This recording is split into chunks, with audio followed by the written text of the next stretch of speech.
আসসালামু আলাইকুম।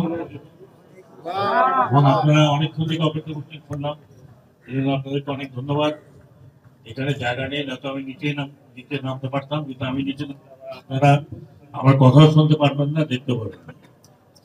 আমার প্রথম কথা হচ্ছে যে আমি যেটা ডক্টর বলেছি যে আমাদের দেশের প্রান্তিক অঞ্চলের যদি উন্নতি না হয়, ন্যূনতম যোগাযোগ ব্যবস্থা যদি সঠিক না হয়, তাহলে আমাদের ঢাকায় মেট্রো রেলে চড়ে কোনো লাভ নেই। এবং সেখানে আমরা এয়ার কন্ডিশনের মেট্রো রেলে চড়লাম, না আন্ডারগ্রাউন্ডে গেলাম, না ওভারপাসে গেলাম, যদি এখানকার লোক দুর্যোগপূর্ণ অবস্থাতেও তারা মূল ভূখণ্ডের সাথে যোগাযোগ করতে না পারে।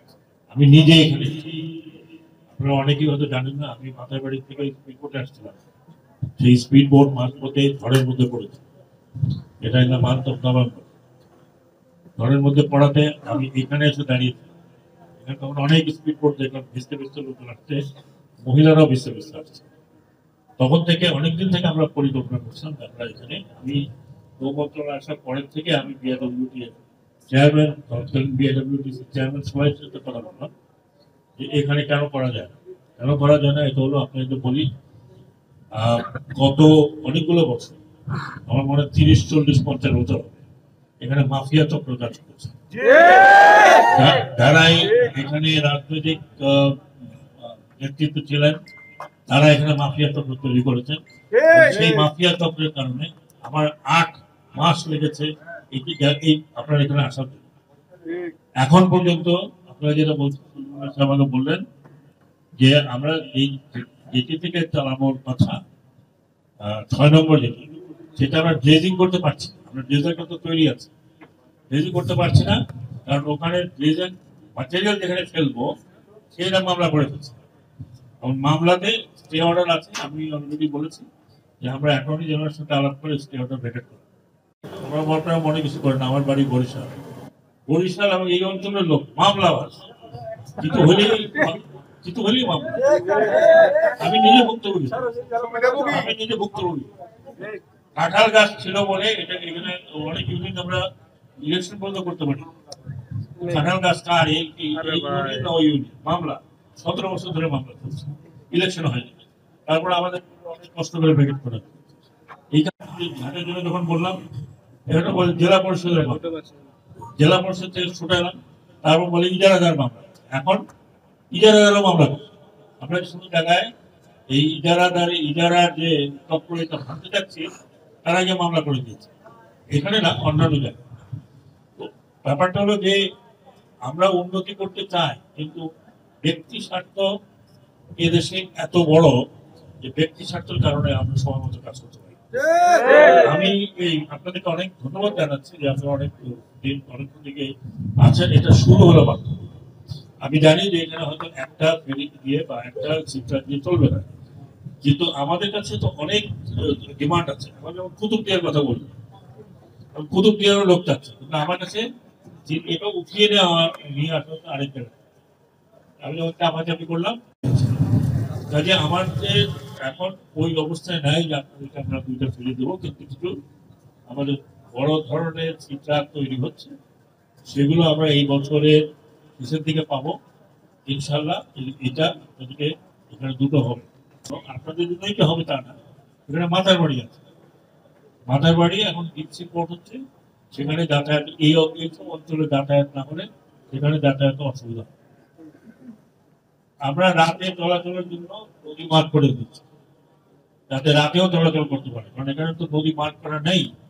নদী মার্কিং হলে পরে এটা দিন এবং রাত 10টা, 11টা, 12টার মধ্যে চলতে পারে।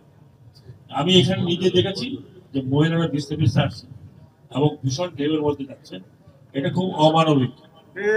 কিন্তু একই সাথে আমি বলবো না যে আমরা এখান থেকে স্পিড বোটওয়ালাদের উৎখাত করছি, আপনারা যদি তাড়াতাড়ি যেতে চান, ওর পয়সা পে করেন, আপনি যাবেন, এটা উন্মুক্ত আছে, তাহলে আমরা বন্ধ করছি না। এটা যদি আপনি মনে করেন আপনি পকেটে অনেক পয়সা আছে, আপনি স্পিড বোট ভাড়া করে যান, যার পকেটে পয়সা নেই সে হয়ে যাবে। আমাকে বলা হয়েছে, আমি খোঁজ নিয়ে দেখলাম যে আমাদের 50 টাকা হচ্ছে, 50 টাকা হচ্ছে আমাদের নিম্নতম ছিল, বিআইডব্লিউটি ছিল, তাও সর্বনিম্ন। আমি সর্বনিম্ন যেটা নির্ধারণ করে দিয়েছি, এটা আপনাকে বলে যাচ্ছি, 30 টাকা। 6 নম্বর ঘাট থেকে 5 টাকা বেশি হবে। আর একবারে 5 টাকা দেবেন, ওয়ান টাইম। ঘাটের যেটা আগে আপনারা দুবার দিতেন, এই দিকেও দিতেন, ওই দিকেও দিতেন, এখন একবার 5 টাকা। এর চেয়ে নিচে আমি আমার সামর্থ্য নাই, আমি পারলে ফ্রি করে দেই, কিন্তু তা তো হবে না। আপনাকে ফ্রি করলে আমাকে সারা দেশে ফ্রি করতে হবে, তো সরকারেরও তো একটা কিছু তো ইনকাম থাকতে হবে। তো এটা আমি এমনি চার্জ করতে পারছি না। আমার মনে হয় 30 টাকা আর 35 টাকা আপনারা দিতে পারেন। একটা নিরাপদ যাতায়াতের অবস্থা করছে। আমাকে সলিমুল্লাহ সাহেব বলছেন এমনকি প্রেগনেন্ট মহিলাদের যাতায়াত একটা এই স্পিডবোটে খুবই অসুবিধা হতো। এখন এটা আপনাদের কাছে অপশন আছে, আপনারা এখানে যেতে পারেন, আপনার বেশি টাকা দিয়ে যেতে পারেন। ইটস জাস্ট লাইক যেমন আমরা বলি যে দুটো আমরা দেব, ডিপেন্ডিং অন আমার একটা বোটে কত লোক হয়, সেটা আমাদের কমার্শিয়াল চিন্তা করতে হবে। 250 লোক যেতে হবে, যেটা হয়তো এই মুহূর্তে দুনিয়ার তর থেকে কম হতে পারে, বাট আমরা যদি ড্রেজিংটা করে ফেলতে পারি, এখানে আপনাদের সহযোগিতা দরকার। আমি জানি না কে মামলা করেছে, সহযোগিতা দরকার। ড্রেজিংটা আমরা করে ফেলতে পারি, তাহলে আমরা 6 নম্বর ডিটি থেকে এটাকে চালাবো।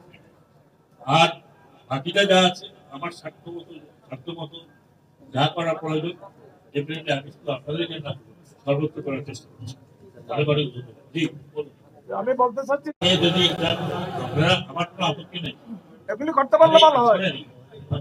আর মহিলা রোগীদের জন্য সিএম বলেছে, আমার নাম রুহুল কাদের বাবুল, আমি কক্সবাজার সাইড থেকে সেক্রেটারি। আচ্ছা রুহুল কাদের সাহেব, আমার কোনো সমস্যা নেই, আমি এখানে ব্যবসা করতে আসিনি যে আমি চালাবো আর কেউ চলতে পারছি, বুঝতে পারছেন?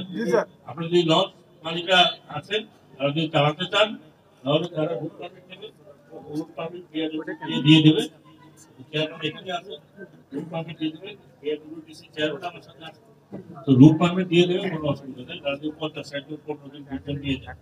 কিন্তু একটা কথা বলি, তাদের কিন্তু মানে ইন্সপেকশন হইতে হবে যে তারা চলাচল যোগ্য লঞ্চ কিনা। কারণ যদি একটা আল্লাহ না হোক কোনো অ্যাক্সিডেন্ট হয়, তখন এটা দায় দায়িত্ব আর কেউ নেবে না, যদি তার সার্টিফিকেট আছে। কথাটা আমাকে বুঝতে পারছেন? সরকারের যে নিয়ম আছে, সার্টিফিকেশনের পরে আমার কোনো আপত্তি নেই।